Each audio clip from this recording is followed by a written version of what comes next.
Hello friends. Proudly बेशरम में आप सभी का वेलकम। मुझे बहुत खुशी हो रही है दोस्तों कि आप मेरे वीडियोस को देख रहे हैं और इसको पसंद कर रहे हैं। आज जो विषय मैं लेकर के आई हूँ वो है फीमेल प्यूबर्टी और सेक्स लाइफ से रिलेटेड। नाउ ये कब शुरू होती है and why it is important to know about it. Females के लिए जो किशोरावस्था में जो बच्चियां हैं, लड़कियां हैं जो बड़ी हो रही हैं, उनको ये जानना बहुत आवश्यक है और आपके लिए भी, मेल्स के लिए भी बहुत आवश्यक है। क्योंकि आपकी जो पार्टनर है वो उस फेस को जी करके आई है और जब आप अपनी फैमिली बनाओगे तो हो सकता है आपकी भी कोई बेटी हो। और आपका भी एज ए पेरेंट पूरी जिम्मेदारी बनती है कि आप फीमेल बॉडी को समझें और अपनी वाइफ को भी आप इसमें सपोर्ट करें। आपकी अगर कोई गर्लफ्रेंड है तो उसे भी सपोर्ट करें, क्योंकि उसमें तकलीफें होती हैं, कुछ कुछ प्रॉब्लम्स होती हैं। और जब आप पेरेंट बनते हैं तब आप अपनी बेटी का भी ख्याल रख सकें। प्यूबर्टी देखिए दोस्तों, जनरली जो मेडिकल टर्म्स में बोला जाता है ये 8 वर्ष से 14 वर्ष की आयु में मानी गई है। लेकिन 8 वर्ष में ही एग्जैक्टली मैं नहीं बोलूंगी। देयर वॉज अ टाइम जब 13-14 साल की लड़की या 15 साल की उम्र तक जो है लड़कियां जो है वो रजस्वला होती थी, यानी कि उनको पीरियड शुरू होते थे। पीरियड शुरू होना ही इस बात का साइन होता था कि लड़की जो है वो अब प्रेगनेंसी के लिए तैयार है और कुछ वर्षों के बाद में, 2-4-5 वर्षों के बाद में जो है उसका विवाह जो है वो किया जा सकता है। Well, this is another topic, अभी हम उधर बात नहीं कर रहे हैं। अभी मैं आपको ये बताना चाहूंगी कि due to changes of time, environment है और भी बहुत सारी चीजें जो बदलाव जिसमें हो रहा है, तो प्यूबर्टी जो है वो अभी पहले आ गई है। गर्ल्स में भी पहले आ गई है, बॉयज में भी पहले आ गई है। सो 12 साल की उम्र में, 11-12 साल की उम्र में जो है ये शुरू हो जाती है। और इसमें बहुत सारे शारीरिक चेंजेस जो है उसका सामना जो है वो बच्चियों को करना पड़ता है। अगर उनको पहले से इसके बारे में जानकारी नहीं है या आपने उनको नहीं गाइड किया हुआ है तो वो बहुत शर्माती हैं, अपने शारीरिक बदलाव को लेकर के कॉन्शियस हो जाती हैं, उनको बहुत झिझक होती है। और ऐसे बहुत सारे लोग हमारे आसपास हो सकते हैं, वो परिवार के भी हो सकते हैं, बाहर के भी हो सकते हैं, जो उस बच्ची की इस झिझक का फायदा उठा सकते हैं। So it's very important that she should know about her body, कि उसका बॉडी क्या है, उसके बॉडी में जो चेंजेस आ रहे हैं वो कैसे चेंजेस आ रहे हैं, क्या चीजें नेचुरल है, नॉर्मल है, और क्या चीजें ऐसी हैं जिसके लिए उसको अपने आप को संभाल के रखना है, ध्यान से रखना है और अपना बचाव करना है, सो दैट उसकी लाइफ में कोई कैजुअलिटी ना होने पाए। बदलाव क्या आते हैं? देखिए, पहली चीज तो ये है कि पीरियड्स होना शुरू हो जाते हैं। पीरियड्स का जो साइकिल होता है वो नॉर्मल जो है वो 21 से 28 दिन का माना गया है, लेकिन 28 दिन का जो बोला जाता है ये एक सेंटर एवरेज पीरियड बोला जाता है। 21 से 35 दिन का जो है ये एक प्रॉपर साइकिल होता है। 21 दिन से कम में आ रहा है तो दिक्कत है, 35 दिनों के बाद आ रहा है तो दिक्कत है।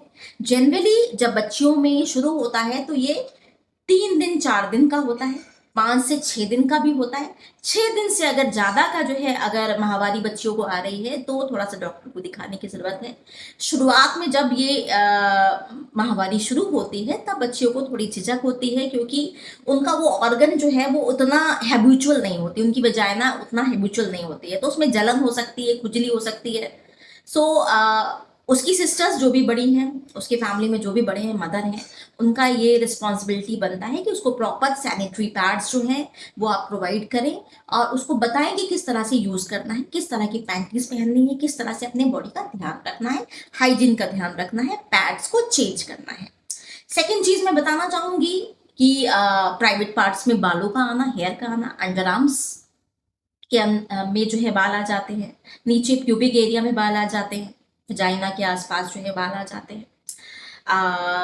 बहुत सारी बच्चियां ऐसी हैं जिनके फेस पे भी थोड़े बहुत जो है मूछे वगैरह जो है वो छोटे छोटे बाल जो है वो आ जाते हैं। ब्रेस्ट डेवलप होना शुरू हो जाता है, स्तनों में उभार आना शुरू हो जाता है। जो उनका पेल्विक एरिया है वो ब्रॉड हो जाता है, बटक्स जैसे हैवी होना शुरू हो जाते हैं, थाइस हैवी होना शुरू हो जाती हैं। सो ये शारीरिक बदलाव हैं जो कि बहुत नॉर्मल है। हाइट बढ़नी शुरू हो जाती है, these are all normal phenomena. तो इसमें कोई ऐसी कोई अननेचुरल सी बात नहीं है। जब ब्रेस्ट आना शुरू होते हैं तो लड़कियां ऐसे झुक के चलना शुरू हो जाती हैं, उनको थोड़ी शर्म आती है, तो उनको समझाएं कि इसमें शर्म की कोई बात नहीं है, ये बहुत नेचुरल है।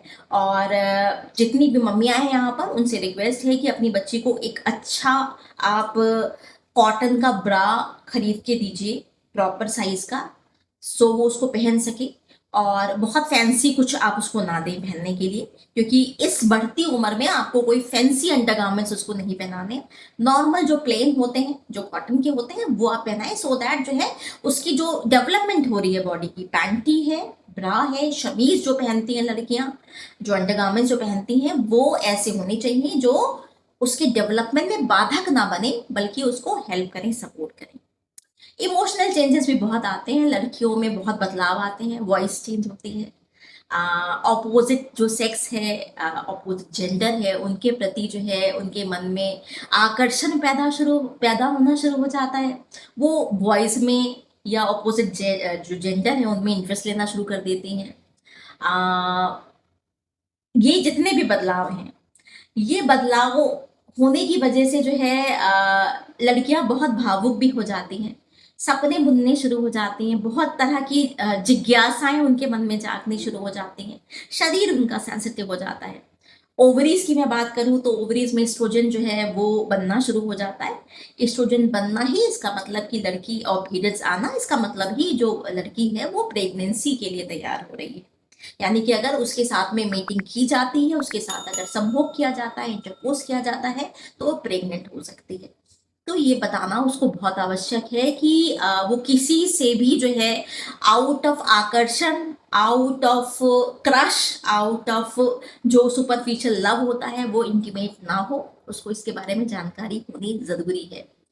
बच्चे जब थोड़ी बड़ी हो जाती हैं तो उनको ये इस बात को जो है ध्यान में रखना जरूरी है कि सेक्स की जल्दी वो ना करें, बल्कि छोटी उम्र में सेक्स ना ही किया जाए तो अच्छा है, because it might be harmful for that particular girl. जब तक वो बच्ची एडल्टहुड नहीं ले लेती, 18-19 साल की नहीं हो जाती है, उसके पहले जो है उसको सेक्स की तरफ नहीं ढकेलना चाहिए, या उसको खुद भी जो है अपनी इच्छा से भी जो है सेक्सुअल एक्टिविटीज में नहीं इन्वॉल्व होना चाहिए, मेरी पर्सनल राय है। ऑलराइट, नाउ मैं और इस बारे में और ये कहना चाहूंगी दोस्तों कि एडल्टहुड के बाद भी जो है अगर आप सेक्सुअली इन्वॉल्व होती हैं तो आपको कॉन्ट्रासेप्टिव्स यूज करना जरूरी है, कॉन्डोम्स का इस्तेमाल करना बहुत जरूरी है, किसी भी प्रकार के आप सेक्स में इस्तेमाल सेक्स जो है आप करना चाहते हैं तो साथ ही साथ जो है आप इस बात का ध्यान रखें कि आप अपने बॉडी को क्लीन रखें। एंड सम्मति का होना भी बहुत जरूरी है, सहमति से सेक्स होना बहुत जरूरी है। जोर जबरदस्ती से जो है अगर आपके साथ में जो है कोई इन्वॉल्व होता है तो वो ठीक नहीं है। यू शुड नो कि आपकी कंसेंट जो है आपके बॉडी को छूने के लिए बहुत आवश्यक है। कोई भी रैंडम व्यक्ति आपको कहीं भी हाथ लगा रहा है या आपको जो है छूने की कोशिश कर रहा है, या आपको और किसी तरीके से मॉलिश करने की कोशिश कर रहा है, तो आपको जो है उसमें जरूर आवाज उठानी चाहिए और अपनी मदर को या जिससे भी आप खुलकर बात कर सकती हैं आपको उनको बताना चाहिए।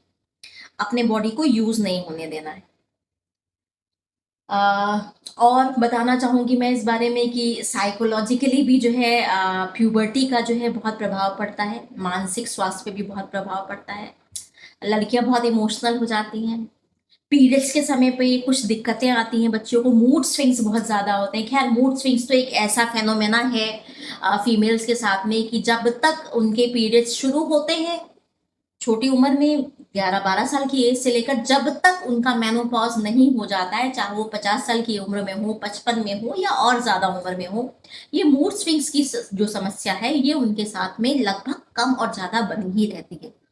तो इसका थोड़ा ध्यान रखें। डिप्रेशन में नहीं जाना है, शर्माना नहीं है, आपको बातें करनी है इस बारे में, और कंसल्ट करना है अपने डॉक्टर से। अगर आपको पीरियड में तकलीफ हो रही है, खुजली हो रही है, जलन हो रही है, या और किसी तरह की कोई परेशानी हो रही है, तो अपनी माँ को बताइए, अपनी बड़ी बहन है आपके घर में, भाभी होगी, उनको बताइए, और गायनिक को प्रॉपरली जो आप कंसल्ट करें।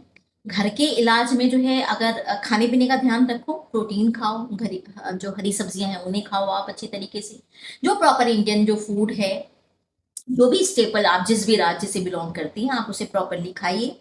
आयरन आपके खाने में होना चाहिए, बनाना को ऐड करो, मिल्क ऐड करो, गुड़ को ऐड करो, तिल को ऐड करो, ये सब जो है ये कॉफी आप पी सकती है जब आपको डिप्रेशन होता है, 1 प्याली या 2 प्याली कॉफी जो है आप बच्चे को दे सकते हैं। हॉट पैड जो है, हॉट वाटर बैग जो है, उसको एब्डोमेन पे रख करके इस्तेमाल किया जा सकता है। सो दीज आर बहुत छोटी छोटी कॉमन सी बातें हैं जिनको कि मुझे ऐसा लगा कि मुझे मेरे वीडियोस के माध्यम से मेरे व्यूवर्स को बताने की जरूरत है। सो फ्रेंड्स, इसी विषय में जो है छोटे छोटे शॉर्ट्स भी मैं लेकर के आऊंगी। एंड आप जो मुझे इतना प्यार दे रहे हैं उसके लिए बहुत बहुत धन्यवाद। ऐसे ही मेरे साथ बने रहिए, और ऐसे ही और वीडियोस भी जो है मैं शूट करूंगी और आप सबके साथ में जो है शेयर करती रहूंगी। मैंने आज फीमेल प्यूबर्टी के बारे में बात करी है, मेरा नेक्स्ट वीडियो जो है वो मेल प्यूबर्टी के बारे में होगा। So let's discuss and let's listen. जो भी चीजें हमारी बॉडी के लिए, स्वास्थ्य के लिए आवश्यक है, उस पर हमारे वीडियो में डिस्कशन होगा। चलिए फ्रेंड्स, टिल देन बाय। फिर मुलाकात होती है, फिर बात होती है ऐसे ही किसी इंपॉर्टेंट टॉपिक पर। सी यू।